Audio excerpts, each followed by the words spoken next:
হ্যাঁ, আল্লাহ হাফেজ।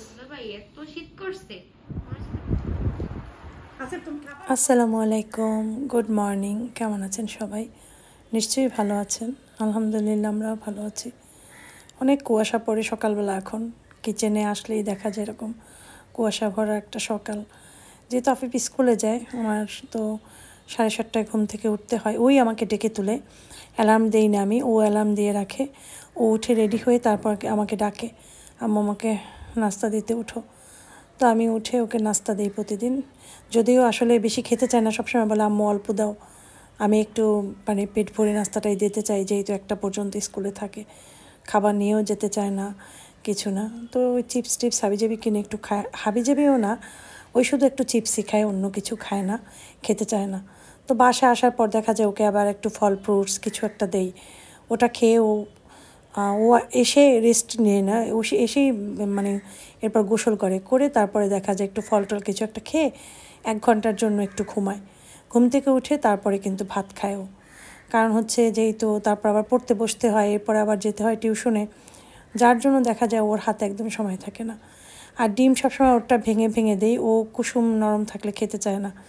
ও আমাদের ঘরে একমাত্র ব্যক্তি যে কুসুম নরম খেতে চায় না, সবসময় বলে ভাজা ডিম দাও আমাকে। তো সবসময় ভাজা ডিম দেই না, এই কারণে যেহেতু পেঁয়াজ টিয়াজ দিলে আবার খাবে না। তো বললাম যে আসো খেয়ে নাও। তো এখন ঠান্ডা পড়ে গেছে ভালোই, সে জ্যাকেট বের করেছে গতকাল রাতে। বলে যে জ্যাকেট ছাড়া এখন আর কিন্তু থাকা যাবে না আম্মু, বাইরে অনেক ঠান্ডা। এখন এই তো শীত শুরু হয়ে গেল, সবাই শীতের কাপড় টাপড় পরবে, একটা অন্য রকমের আনন্দ। যাই হোক, ছেলে নাস্তা খাচ্ছে আর ও ওঠে অনেক আগে, ও 7টার মধ্যে উঠে যায় ঘুম থেকে। তারপরে দেখা যায় রেডি হয়, একটু পড়াশোনা করে, এরকম। তো এখন চলে যাবে, ও গেলে পর দেখা যায় আমি শুয়ে মোবাইলটা চালাই ঠিকই, তারপরে দেখা যায় 1-1.5 ঘন্টা আবার ঘুমাই। তো ঘুমটাই চোখে আসে 9:30 10টা বাজে, তখন উঠি না আমি, যেহেতু এই সময়টা আমার কোনো কাজ থাকে না, দেখা যায় উঠি না। ওই উঠতে উঠতে 12টা বেজে যায়। তারপরে যেহেতু 4টা চুলা আছে, 2টা চুলায় 2টা কিছু বসিয়ে দিলে আর সময়ের সমস্যা হয় না। 2টার থেকে 2:30টার ভিতরে আমি সবাইকে খাবার টাবার দিতে পারি। আর যেদিন রাতে রান্না করে রাখি সেদিন তো সুবিধা হয়, রান্নার ঝামেলা থাকে না, তবে ভাতটা বসাতে হয় শুধু। ভাতটা বসিয়ে দিই, ব্যাস হয়ে গেল। তো ঘুমিয়েছিলাম, এখন বাজে কিন্তু 11:30। আমি উঠেই চা নিয়েছি, কারণ ঘুম থেকে যখনই উঠি না কেন সবার আগে 1 মগ চা। চা খেলেই একটা আলাদা একটা তৃপ্তি চলে আসে বডিতে, কাজের এনার্জি চলে আসে, যেটাকে আমাকে হেল্প করে কাজ করতে। ঘুম থেকে উঠে যে কাজটা করেছি, প্রথমে আমি সমস্ত প্লেট বাসন যেগুলো ছিল সব ওয়াশ করে এখানে রেখে দিয়েছি, এই যে। এরপরে চা বানিয়েছি, এখন চা খাচ্ছি, 11:15 বাজে এখন। চা খাবো একদম 15-20 মিনিট বসে, যেটা কেউ হয়তো খায় না। আমি চা খেতে খেতে চা একদম ঠান্ডা হয়ে যায়, কিন্তু আমি তার ভিতরে যে একটা আনন্দ খুঁজে পাই, হয়তো সবাই পাবেও না সেটা। যাই হোক, চা খেয়ে আমি প্রথম যে কাজটা করব সেটা হচ্ছে ভাত বসাবো। আজকে তামান্নারা আসবে আমাদের বাসায়, কারণ হচ্ছে আজ হচ্ছে তামান্না মামা দুজনে বরিশাল এসেছে, মামি ঢাকাতে আছে। তো তামান্না বলেছিল যে বুবু কালকে দুপুরে তোমাদের বাসায় খাবো। তো বললাম ঠিক আছে, যেহেতু খাবার দাবার সবই আছে আমাদের, সেজন্য আমাদের সমস্যা নেই, শুধু ভাতটা বসাবো। এদিকে আশফাক রেডি হচ্ছে, আশফাক যাবে একটা বিয়ের দাওয়াত আছে সেখানে, সেজন্য সে রেডি হচ্ছে। যেতে চায়নি, আমি বললাম তোমার ফ্রেন্ড তোমাকে দাওয়াত দিয়েছে, যাওয়া উচিত। তো এই জন্য সে রেডি হচ্ছে, চলে যাবে এখনই। আর আমি ভাতটা তো বসিয়েছি, আর এখন তরকারিগুলো নামিয়ে শুধু গরম করব। আমি সব কিছুই খাওয়ার পরেই সাথে সাথে বক্স ভরে বা পাতিলে যেটা রাখলে তাড়াতাড়ি করে ঠান্ডা হয়ে যাবে, সেভাবে করে ফ্রিজে রেখে দিয়েছিলাম। সালাদও কিছুটা ছিল, ওটাও রেখে দিয়েছি, যে আসবের আব্বু আবার কি দেখা যায় খেয়ে নেয়, সমস্যা হয় না। তো অনেকে বাসি তরকারি খেতে চায় না, আমাদের ঘরে সেরকম প্রবলেম নেই, যেহেতু আমরা বাইরের দেশে ছিলাম। বাইরের দেশের মানুষরা কিন্তু প্রতিদিন রান্না করে না, একদিন রান্না করে 2 দিন খেয়ে নেয়। তো এই যে ইলিশ মাছ আছে ভুনা, তারপরে সবগুলোই আছে।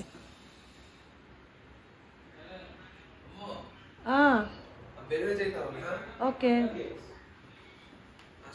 হ্যাঁ, আল্লাহ হাফেজ।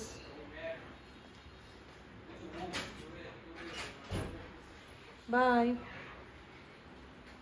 মাসালামা। এরপরে তামান্নারা চলে এসেছে, মামা, আমি, তামান্না, আসিফের আব্বু খেতে বসেছি। আসিফ খাবে একটু পরে, বললো খাবে, আর আফিফ খেয়ে ফেলেছে, আর আশফাক একটু দাওয়াতে গিয়েছে। তো তো এই আর কি আসলে ক্যামেরায় ভিডিও করার সময় অনেক সময় খেয়াল থাকে না, দেখা যায় আসিফের আব্বু খালি গায়ে বসে ছিল, ওই খাচ্ছে। তো এটা হয় আমাদের ঘরে মাঝে মাঝেই, তো আমি তখন ক্যামেরা আনি না, কিন্তু আজকে এইটুকু আবার কাটতে পারলাম না। যাই হোক, তো এদিকে খাবার একটু পরে আমি চা বানালাম, চিন্তা করলাম তামান্নারা চলে যাবে আবার, এই জন্য। তামান্না যদিও চা খায় না, মামা তো খায়, আর আমিও খাবো, কারণ আমার ভিডিও এডিট করতে হবে। তামান্নারা চলে গেলে পর ভিডিও এডিট করব। সেই জন্য দেখা যাবে চা না হলে আমার একদমই চলে না, গলাটা ঠিক হয় না, সবসময় আমার গলার প্রবলেম। আগে তো আমাকে রানী মুখার্জি বলতো সবাই গলার ভয়েসের জন্য। যাই হোক, এখন আমরা চা বানাচ্ছি, আর প্যাকেট খুলেই দুধ ডাইরেক্ট দিয়েছি, কারণ হচ্ছে বাটাইয়ের পরে ভরবো, কারণ অনেকে অনেক ধরনের ভিডিও দেখলে অনেক ধরনের মন্তব্য করে। যাই হোক, এই আর কি, এই জন্য সব কিছু আগে ভাগে বলে দিই। কোন বুদ্ধি? হ্যাঁ হ্যাঁ, বস্তার সাথে শিকড় করবে। সুন্দর হয়েছে, গাছটা অনেক সুন্দর হয়েছে। সুন্দর হয়েছে না? খুব ভালো লাগছে। আমার কাছে ভালো লাগছে। আরো দুই একটা একদম বাসায় দেবা, ভালো লাগবে। বস,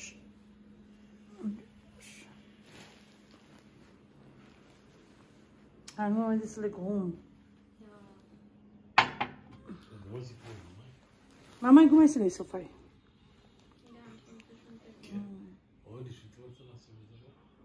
যায় নাই, চিন্তা করছে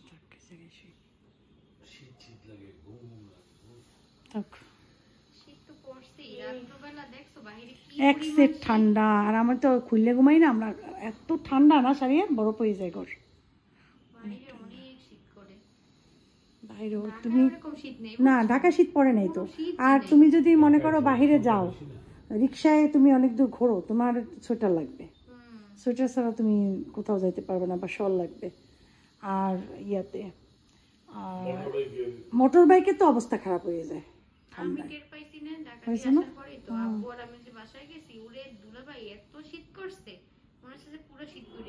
পুরো শীত, কুয়াশা, প্রচুর কুয়াশা। না, তামান্না চা খায় না।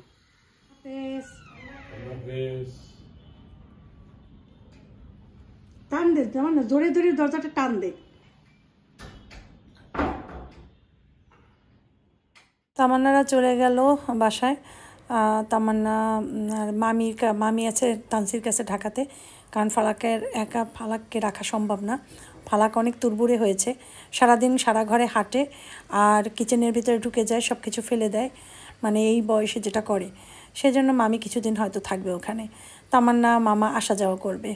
যাই হোক, এভাবে ওদের এখন বর্তমান দিনকাল চলছে। আর এই সন্ধ্যা, আরেকটু পরে সন্ধ্যা হবে। ভালো লাগে না, মাঝে মাঝে মনটা খারাপ হয়ে যায়। আজকে কেন জানি মনটা অনেক খারাপ ছিল, জানি না। আসলে মন একটা সিরিয়াস জিনিস, এটা না কন্ট্রোলে থাকে না মানুষের। এক এক সময় এক এক রকমের মনের মানে অবস্থা এক এক রকম হয়ে যায়। তো আমি আবার একটু ভাবুক বেশি, একটু রোমান্টিক বেশি, একটু আবেগী বেশি। তো আমি যে কখন আমার মুড চেঞ্জ হয়, কখন কি হয়, আমি সেটা নিজেও জানি না। আমি সবার থেকে একটু আলাদা মনে হয়, আমি নিজে ফিল করি এটা, মাঝে মাঝে বেশি ফিল করি। যাই হোক, এই অবস্থা। আর আমার ইয়ার জন্য কী জানি বলে, খাবার রেডি করছি একটু আশফাকের জন্য। আশফাক ওখানে খেয়েছে, কিন্তু খেতে পারেনি ঠিক মতো। তো যাই হোক, আমি আশফাকের জন্য একটু ডিম আর রুটি করেছি মাগরিবের সময়, বলে যে আশফাক নাও তাহলে এটা খেয়ে নাও, ভালো লাগবে তোমার। কারণ অর্ধেক পেট খাবার খেলে কিন্তু, মানে বাচ্চা অল্প বয়সী তো, ওদের তো গ্রোথটা বেশি, খাবারটা একটু বেশি দিতে হয়। আশফাক কিন্তু মাশাআল্লাহ খাবার পছন্দ করে, কিন্তু বিয়ে টিয়েতে গেলে দেখা বলে যে আম্মা এত বেশি ঘি দেওয়া থাকে খাবারে, খাবার মুখে দেয় 2-3 বার মুখে দিলেই পেট ভরে যায়। তা আমি বলি এটা একটা টেকনিক, বিয়ে বাড়িতে অনেকেই এটা করে, কাঁচা ঘিগুলো মিশিয়ে দেয় পোলাওয়ের সাথে বা ইয়ার সাথে, মানুষ বেশি খেতে পারে না। যাই হোক, এটা হচ্ছে আমার রাতের ডিনার। আমি একটা ডিম বয়েল খেয়েছি আগে, আর এখন খাচ্ছি আনার, কারণ আনারে আছে প্রচুর অ্যান্টিঅক্সিডেন্ট। তবে খাওয়া উচিত দুপুরে, কিন্তু খেতে পারিনি, সেজন্য রাতে নিলাম। অ্যান্টিঅক্সিডেন্ট আমাদের বডিতে খুবই দরকার, আর আমাদের কোলেজন বৃদ্ধি করে, আর লেবুতেও। তো এই দুইটা সবসময় খাওয়ার ট্রাই করবেন। আমি তো লেবু প্রতিদিনই মোটামুটি খাই, কম বেশি, আর ইয়াও খাই, আপেলও খাই সবসময়, পেয়ারাও খাই, তারপরে আনারও খাই। সবসময় ভিডিও করা হয় না, এই আর কি। তো রাতে সবার লাস্টে যে কাজটা বাকি থাকে সেটা হচ্ছে টুথব্রাশ। এই কাজটা না করে আমি ঘুমোতে যাই না, সবসময় টুথব্রাশ করেই ঘুমোতে যাই। তারপরেও দেখা গিয়েছে আমার একটা দাঁতে একটু প্রবলেম হয়েছে, উপর থেকে বোঝা যায় না, মাড়ির দাঁত একদম ভালো দেখায়, কিন্তু প্রেস করে খাবার খেলে আমি ওখানে ব্যথা পাই। আমি বুঝেছি ভেতর থেকে ওটা ছিদ্র করেছে, যেটা উপর থেকে বোঝা যায় না। তারটার জন্য আমার ডাক্তারের কাছে যেতে হবে, যাবো ইনশাল্লাহ। আজকের মতো বিদায় নিচ্ছি।